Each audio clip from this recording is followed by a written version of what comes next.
नमस्कार, आप देख रहे हैं भारत लाइव और मैं हूं राकेश कुमार। बिहार की राजनीति कब किधर करवट ले ले किसी को पता नहीं, इसका कोई अंदाजा नहीं लगाया जा सकता है। इन दिनों जिस तरह से महागठबंधन में लगातार पार्टियों का निकलना इसका एक प्रमाण है।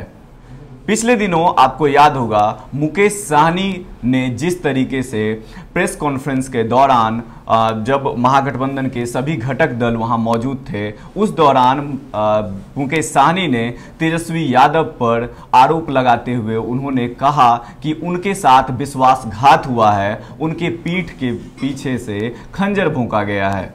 जी हाँ, यह कहते हुए उन्होंने महागठबंधन से किस तरीके से उन्होंने महागठबंधन से बाहर हो गए वो, और उसके बाद लगातार जो सीट शेयरिंग को लेकर बातें आ रही थी उस पर जो है विराम लग गया कि महागठबंधन में उनको कितने सीटें मिलेगी, वह बाहर हो गए महागठबंधन से। उसके बाद हमारे फील्ड रिपोर्टर के से बातचीत के दौरान मुकेश साहनी ने साफ कर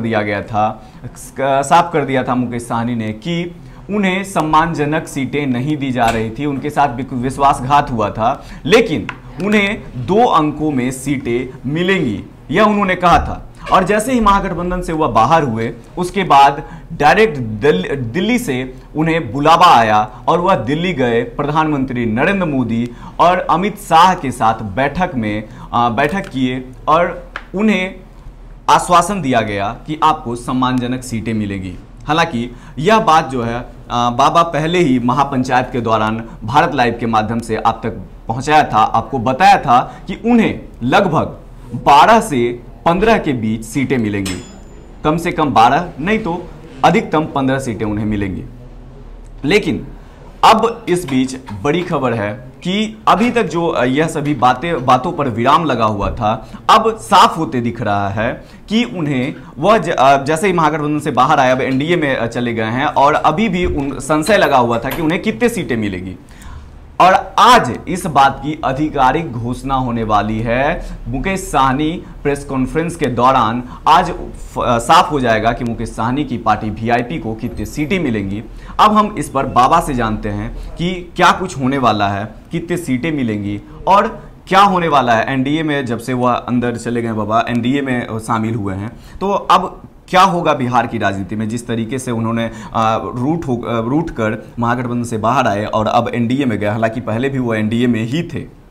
वो तो नहीं होगा राकेश जी, जो आज से 2 दिन पहले हुआ था जी। जिस तरह से वो बीच पीसी से उठ करके चले गए थे जी। बहुत सारे आरोप उन्होंने लगाए थे। उन्होंने कहा कि हमारे पीठ में खंजर भोंका गया था। बातें वो अब नहीं होंगी जी। कारण कि पहले भी मुकेश साहनी ने लगातार इस बात को कहा है कि वो सब कुछ तय था, लेकिन अंत समय में उन्हें धोखे में रखा गया, भ्रम में रखा गया और वो भ्रम से बाहर निकल गए जी। अब जबकि दिल्ली में उन्हें बुलाया गया और दिल्ली में उन प्रधानमंत्री नरेंद्र मोदी और गृह मंत्री अमित शाह, जो कि भारतीय जनता पार्टी के बहुत ही कद्दावर नेता हैं, जी, बिल्कुल, जो आपको पता होगा कि किस तरह से उन्होंने एनडीए को संभाला अंततः जी।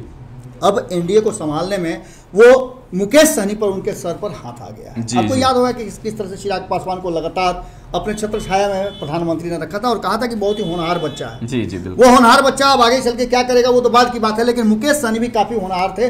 उनके होनहार होने के कारण ही 2015 में भारतीय जनता पार्टी ने उन्हें अपना स्टार प्रचारक बनाया था। हेलीकॉप्टर से घूम घूम करके उन्होंने वोट को ट्रांसफर कराया था। हालांकि सत्ता में तो नहीं आ पाई थी उस समय, लेकिन मुकेश साहनी एक बड़े चेहरे के रूप में, एक अपने खास करके एक वर्ग के बड़े चेहरे के रूप में उभर कर और उन्होंने उपचुनाव में यह साबित भी किया था। बिल्कुल, ये सब बातें अब अतीत हो गई हैं। वर्तमान ये है कि मुकेश साहनी ने अपनी शर्तों पे अपनी राजनीति करने का जो ठाना था, वहां वो खरा उतरते नजर आ रहे हैं। भले सीटें कुछ 19-20 हो सकती हैं, लेकिन जो चीजें उनकी, जितना कॉन्फिडेंस उन पर नजर आ रहा है। कल जो एयरपोर्ट से सुमन, जैसा कि आप बता रहे थे, सुमन ने जब बातचीत उनसे की तब भी कॉन्फिडेंट नजर आ रहे थे। और जब हमने बात किया उनके सेकंड इन कमांड जो हैं राजीव मिश्रा से जो हमने बात किया, चूंकि मीडिया और मुकेश साहनी के अभी कोच जो हैं, कोच के रूप में वो बेहतर काम कर रहे हैं। आपने देखा होगा कि किस तरह से उस पीसी में उन्होंने मोर्चा संभाला था। एक तरफ जहां मुकेश साहनी गरज रहे थे, वहीं दूसरी तरफ जो लोग पीछे खड़े थे उन लोगों को रोकने का भी काम कर रहे थे। खैर, ये सब बातें होते होते अचानक से वीआईपी को हमने बताया था, जो हमारी बातें हो रही थी या भीतर खाने से जो खबर आई थी, हमारे विश्वस्त सूत्रों ने बताया था कि 12 सीटें कम से कम मुकेश सहनी को मिलेंगी और अधिकतम 15 सीटें हो सकती हैं। लेकिन इसके अलावे और भी बहुत सारे वादे हुए हैं जो कि भारतीय जनता पार्टी पूरा करेगी। इस बात का भी भरोसा मुकेश सहनी को है, क्योंकि भारतीय जनता पार्टी ने इससे पहले भी जो मुकेश सहनी से वादा किया था वो वादा लगभग पूरा किया। कल उन्होंने बताया कि मेरा ही वादा किया हुआ था, हम ही ने डिमांड किया था भारतीय जनता पार्टी से कि मछुआरों के लिए और मत्स्य के उद्योग के लिए कुछ विशेष दिया जाए। इस पर भी उन्होंने कहा है और हो सकता है कि आने वाले समय में मंत्रालय में भी एक बड़ी जिम्मेवारी मुकेश सहनी को मिले। इसके अलावे मुकेश सहनी को और भी बहुत कुछ मिलने वाला है। हो सकता है कि आने वाले समय में राज्यसभा की भी सीटें उनको मिल जाए। बिल्कुल बिल्कुल, खास करके एमएलसी की सीटें तो उनके लिए कंफर्म मानी जा रही हैं। अगर सत्ता में आती है एनडीए तो मुकेश सहनी एक बड़े चेहरा के रूप में सामने आएंगे।